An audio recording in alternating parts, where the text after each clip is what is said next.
Today's guest on the podcast is Joyce Shulman. She's the founder and CEO of Macaroni Kid and the new movement 99 Walks. She reaches millions of moms each month with her hyper-focused local newsletters and e-newsletters and social media content. She's created a one-of-a-kind digital content platform, and she connects families to the wonders of their own communities. And I met Joyce a couple of years ago. I guess it's been up in Montauk. I was speaking at one of their events. And it was such a magical time for me personally, for many reasons, but just to connect with all of those moms and women. And I've grown to love Joyce over the years, and her husband, Eric, is awesome, and he's a CrossFitter. And so they're just great people. And I hope you all enjoyed this episode with Joyce, and definitely follow her and all that she's got going on. Welcome to the Same 24 Hours podcast with Meredith Atwood. We all have the same 24 hours each day, and it's what we do with those hours that makes all the difference between our health, happiness, and success.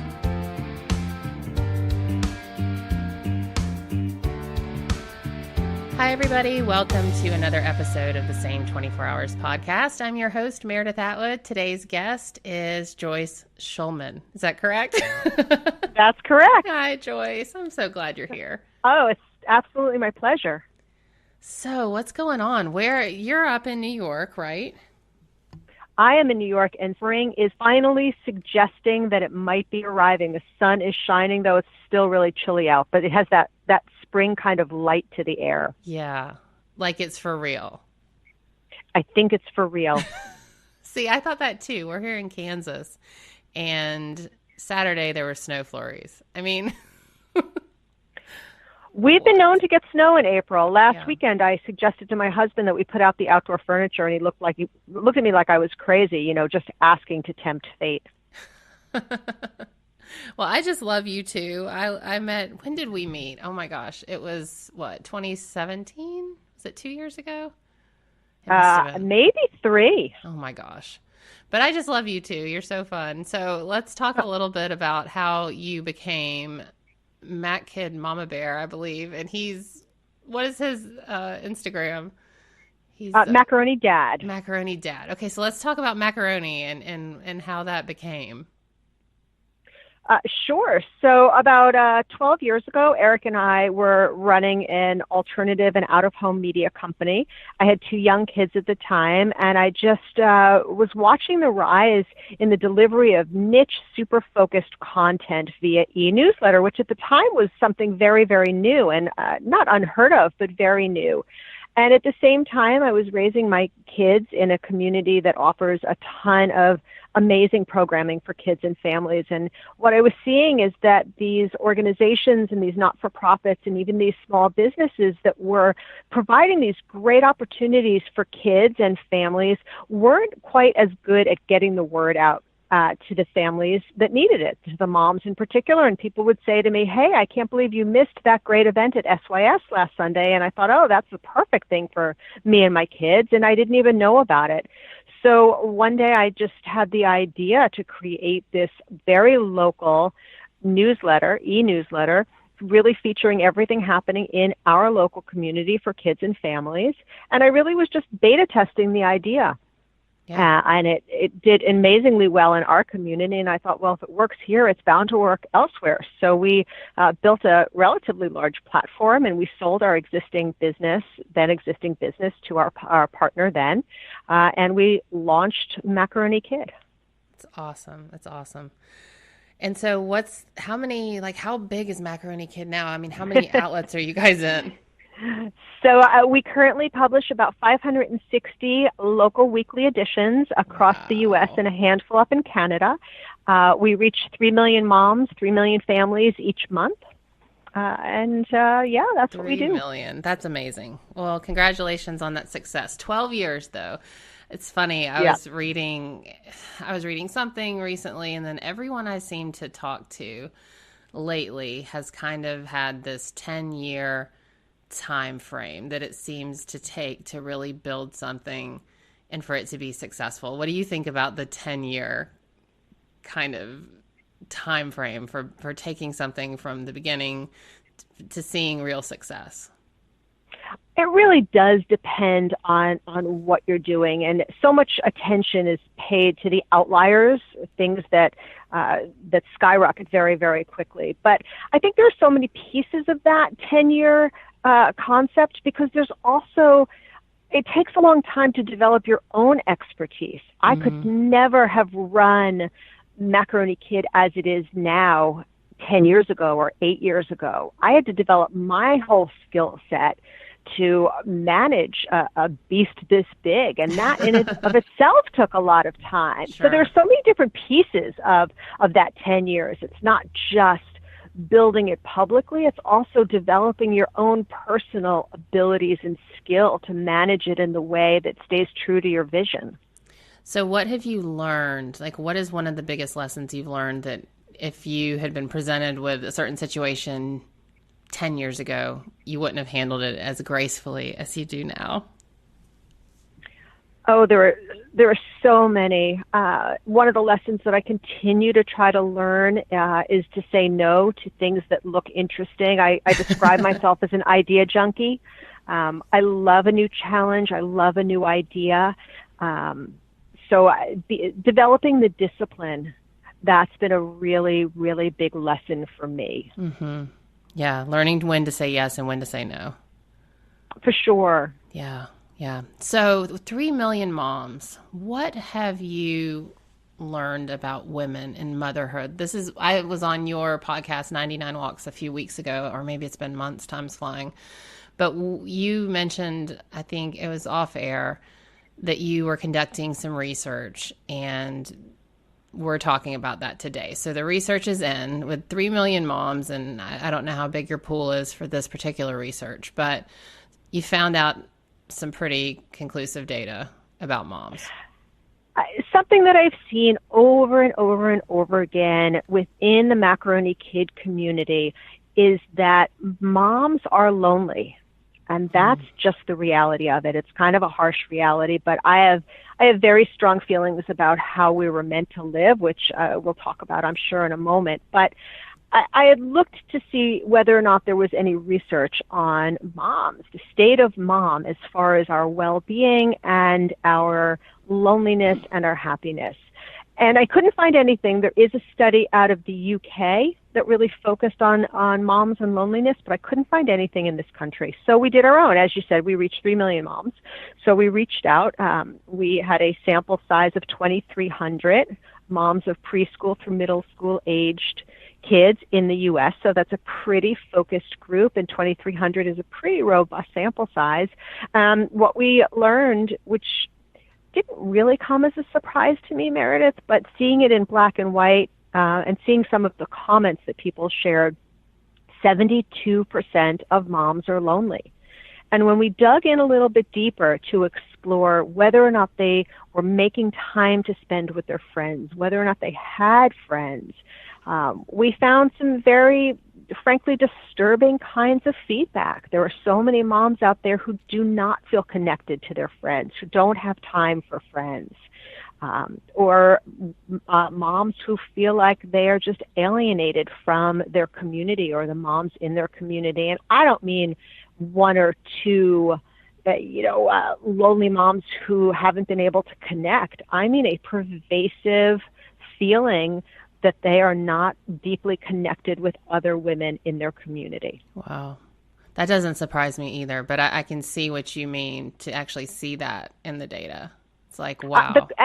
Yeah, so the data, the 72%, and there were about a dozen other questions we asked around this, but then we also asked a couple of open-ended questions, and really, truthfully, it was heartbreaking to hear. So who are the loneliest, the preschool aged or the middle school moms? The younger moms, For sure. And all of us who have been there know that having a young child at home can be very isolating, especially for moms who having a young child, well, I shouldn't even say this, but moms who have had a real shift in their personal identity too. But then you also get a lot of loneliness, interestingly, from moms who are working as well, because they feel disconnected from the moms in their community who have the flexibility to take walks during the day. And then they also feel disconnected from their work community because the whole social component that comes with their work identity, that's gone too because they're rushing home to be with their family. So working moms are getting it too. Stay-at-home moms are getting it. It's endemic to all of us. Yeah. I mean, I was a traditional working mom until about 2 years ago. And it's really interesting now. I make my own schedule. I still work, but I choose my own hours, but I still feel the tendency to be equally as isolated just for different reasons. And I have a whole new compassion for the full-time moms, because essentially when you work for yourself, somehow I call myself a full-time working stay-at-home mom right now, because it's just that conglomerate of insanity that is running your own business and being a stay-at-home mom. But I remember that loneliness and frantic feeling of being a working mom because of the reasons you just said. I mean, I was suddenly disconnected from my coworkers who didn't have children. And then you're the person that's leaving early because you have to go get your kids. And so you begin to feel as if you're losing respect at work. Whether that's true or not, I don't know. But yeah, that's really interesting. So what are your conclusions from this? Maybe we get to the conclusions and talk backwards from there. The conclusions are we have a problem. Yeah. That's a big part of the conclusion. The other piece of what we looked at, because with 99 Walks, which is our new mission to get moms, get them up, get them connected, and get them walking together, the other piece of the puzzle, which you and I have talked about so much, is that so few moms are taking good care of themselves physically. Now, I believe, and I don't have the research to prove this at this moment, but I believe that these two things are intertwined. I think that we were meant to live in community. We were meant to be raising our children with our sisters and our aunties and the grandparents and the friends and the neighbors and that whole sense of community. And I think the isolation and this sense that we are supposed to be doing this on our own and we're supposed to be doing it perfectly, something that you talk about a fair bit, is driving some really bad personal behaviors. Yeah. We're supposed to be able to drop our kids with the neighbor and go take a walk. We're supposed to be able to put the kids together in the stroller and go walk the neighborhood with our friends. We're supposed to be doing this together, and we're not. Yeah, that's so true. I mean, we should be able to run the kids next door and be like, I need a break, and run back home, right? I mean, that's the way it was. If you just go back and, you look at all of human experience, you just go back a couple of 100 years, not even that. And our social structure was completely different the way we were raising our families. Mm-hmm. What's caused that shift? What's going on? It's too hard to do this. The Industrial Revolution, the American dream, and I'm all about the American dream. But raising your kids by yourself at the end of a driveway in a big house behind a fence, that's nuts. Yeah, that's true. So when I was a baby, I think I was 2 weeks old, I had febrile seizures up until age 3, but I had my first one when I was a couple weeks old, and we lived in this little tiny neighborhood with teeny tiny houses, and my mom, I was her first, and she was home, and the first time she met our neighbor was scooping me up because I had turned blue, and she ran next door to bang on the door. And together they obviously got me help, but that became, Gail was her neighbor, became one of her best friends forever. And she had a little girl 2 weeks older than me. And so we grew up together on that street. And I would live at her house and she would live at my house, and I think about how different that is for my kids. Even though we had a great neighborhood when we lived in Atlanta, it wasn't the same. It was not the same. I mean, I'm sure if I had a blue baby, I could have knocked on any door. Right. But you're right. It would have been a longer run. It would have been a longer run. Yeah. For some reason, we want these, it's two things. We want these big empty houses, and we don't want to let other people know, especially other moms, know that we need help.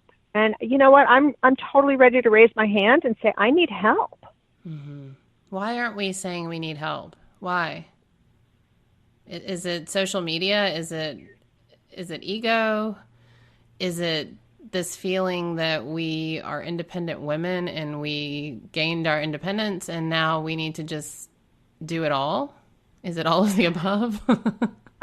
Truthfully, I think it's all of the above. My mom used to say something to me really interesting, and my mother is a very independent person. She always has been.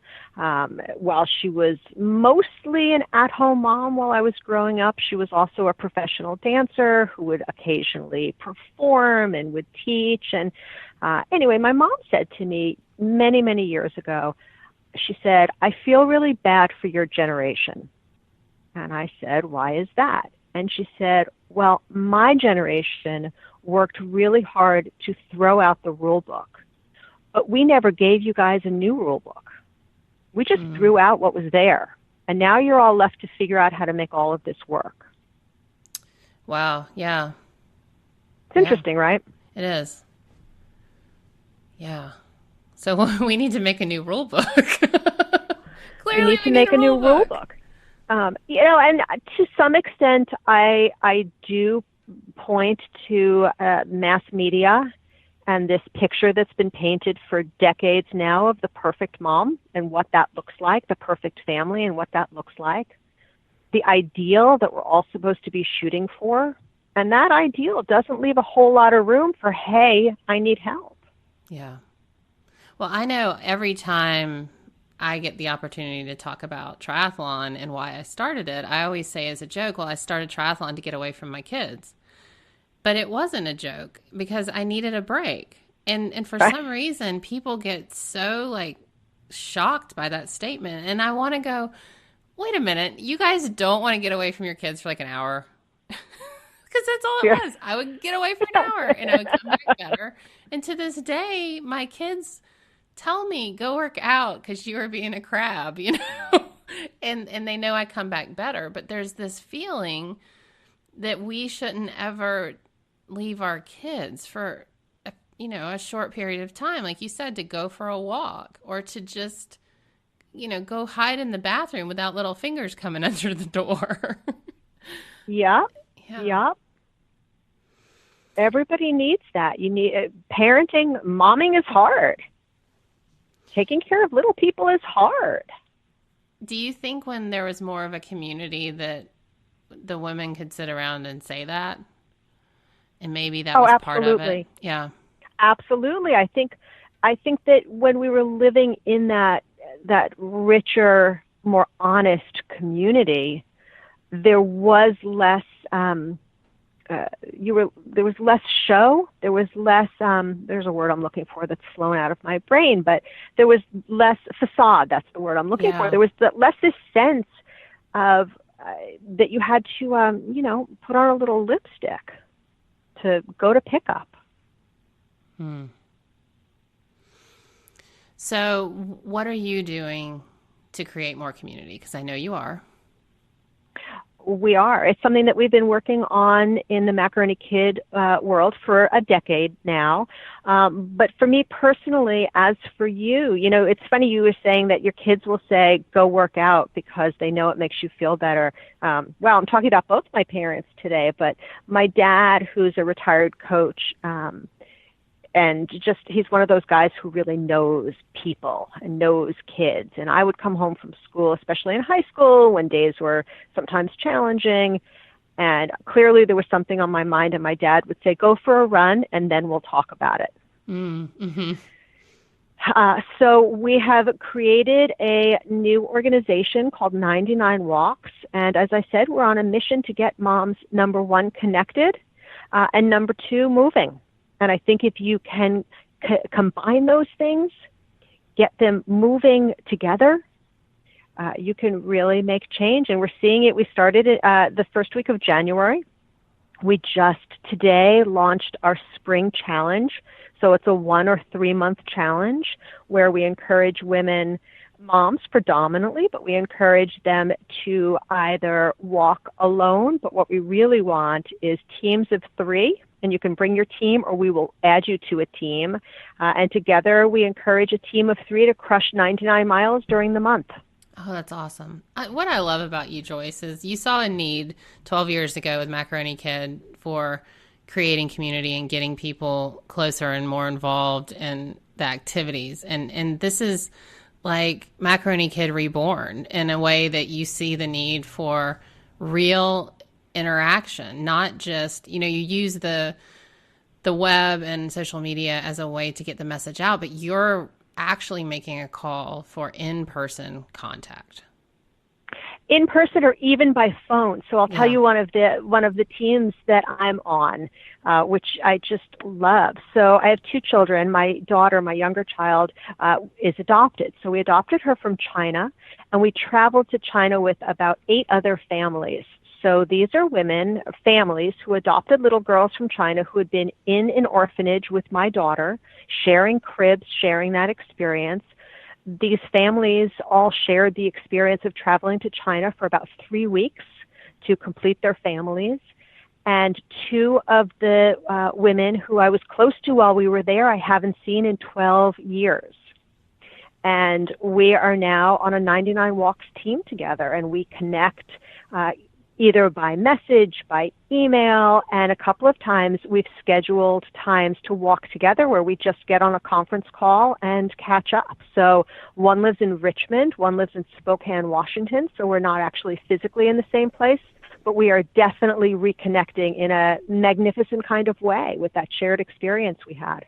That's awesome. I was introduced to the Marco Polo app. Do you know this app?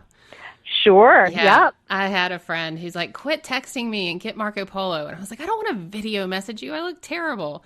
But she was like, just get it. You're going to love it. And I end up downloading this and it has enhanced my adult friendship relationships so much. And obviously it's still electronic and I could probably use a hug in person, but I find myself speaking face to face with my friends. Sometimes we're in the bathtub, just headshot only, but it's like we're just talking to each other, leaving messages at a time that's convenient. And so I love what you're doing, tying in the action part, the movement, because I believe so strongly, as you know, that movement is just the cornerstone for changing your life. 100%. 100%. So where do you hope to see 99 Walks? Like what is the vision in light of this research that you guys have done? 1 million moms walking together. Oh wow. That kind of gave me chills for a minute. Because I just think about how that would have changed me. Because I didn't find triathlon until my kids were 2, but those first 2 years were really hard. Really dark and hard. Yep. So what does 1 million walking moms do? We change the world, right? We change the world. There is a philosophy that if you change a mom, you change a family. If you change a family, you can change a community. And if you can start changing communities, you can change the world. I love it. So how can people get involved?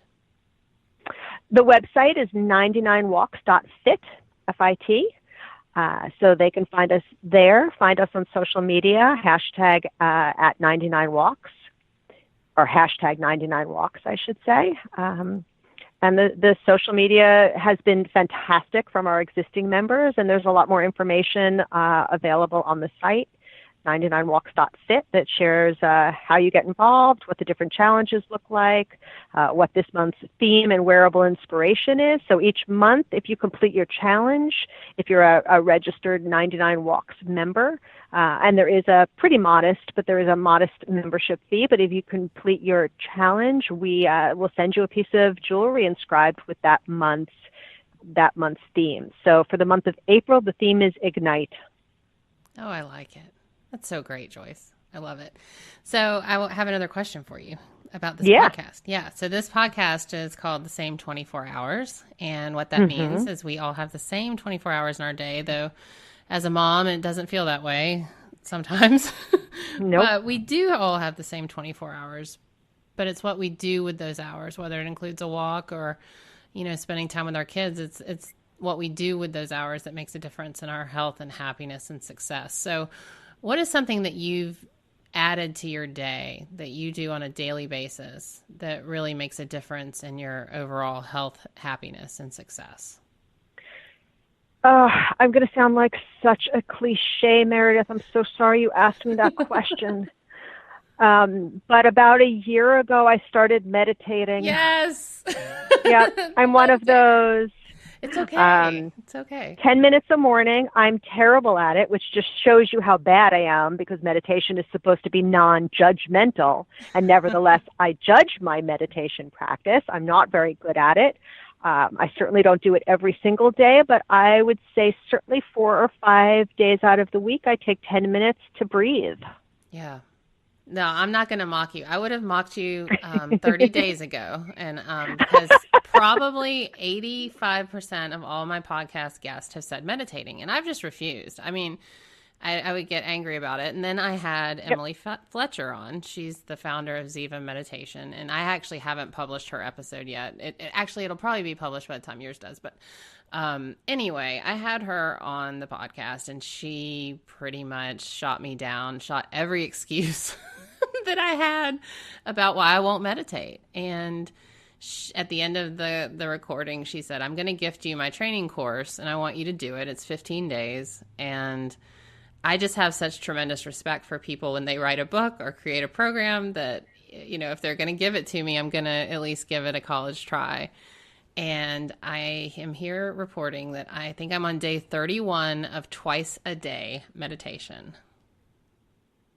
How long each session? 15 minutes. So 30 minutes out of my day, which this is coming from someone who says, I do not have a second to spare. And I really feel that way. And I'm an unwilling meditator. Like, I'm not thrilled to do it. I'm still really pissed off that I'm doing it.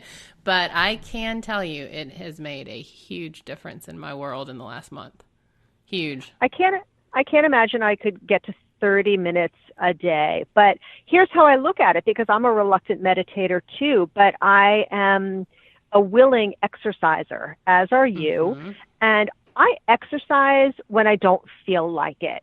If I just went to the gym on the days when I felt like it, that wouldn't happen very often. So in my mind, I remind myself that meditation is like exercise for my brain. Right. And I have to do it whether I feel like it or not. Yeah. And that's exactly what Emily said. And she says the afternoon one is always the toughest, but you put it on your calendar. And I have a standing 4:00 appointment to meditate, and it's on my calendar.